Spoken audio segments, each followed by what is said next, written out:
I got stuck with my ex-husband living with me again. Yeah. Yeah, my ex-husband is in the house. My local hospital called me this morning. I was on my way home to take a little nap, you know, perks of being self-employed. Anyway, I was going to take my little daily power nap, and I got a phone call. And, you know, my usual rule is don't answer the phone if you don't know the number, right? It's a really good life rule, by the way.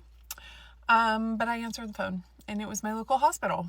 And they were like, hey, your husband's been in an accident. We need you to come pick him up because you're his emergency contact. And I was like, hey, I don't have a husband.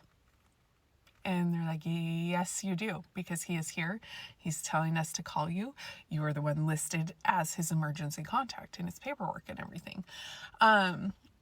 Anyway, turns out it was my ex-husband. My ex-husband came back to town and got in an accident and ended up in the emergency room. And they needed me to come sign the paperwork to release him, right? And I show up to the hospital. I figured I'd just go, you know, whatever, fill out whatever forms they needed. I don't know. I don't know anything about getting people out of a hospital. Is it like, kind of felt like I was having to break him out of jail at that point.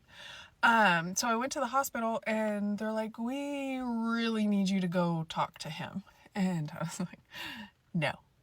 And anyway, so they're super pushy about it. So I was like, fine, I will go talk to him and then you can let him go and he can go on his way. So I went to the room and I go in. I haven't seen him, since the divorce was final a year ago. And I go into the room and he was like so friendly. I wasn't expecting that. And he was super nice. And it's like, thank you so much. He was apologizing over and over again for having to have me come get him. He was apologizing for the wreck. He was like, I know you were worried. And I was like, I really wasn't worried. Didn't even know you were in town. But he was just being really warm and nice about it. And then the ER doctor asked me to step out into the hall with him for a minute so you could explain the injuries. And I'm like, has nothing to do with me. But I stepped into the hall and the ER doctor told me that my ex-husband has amnesia. He has amnesia. So he thinks we're still married. Like, his brain has gone back 2 years to the point where we were married and still like very happily married. And so we weren't even fighting yet. And we weren't even like super distant yet. And so he thinks that he's there and just ready to go home with me, that he's been in an accident and needs me to take him home, right? And the issue is that he lives out of state now and he lives next to his family in Arizona. And so it's going to take a while for his family to even come get him.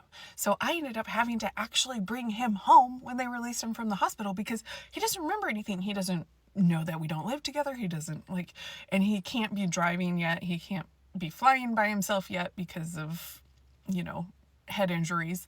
And so now he is in my house. Just my ex-husband in my house, wondering why we have a different colored couch and why so much of his stuff is in the guest room, which that is a little embarrassing because I still haven't got rid of all of his stuff. Yeah, so that's my day. That's how my day's going.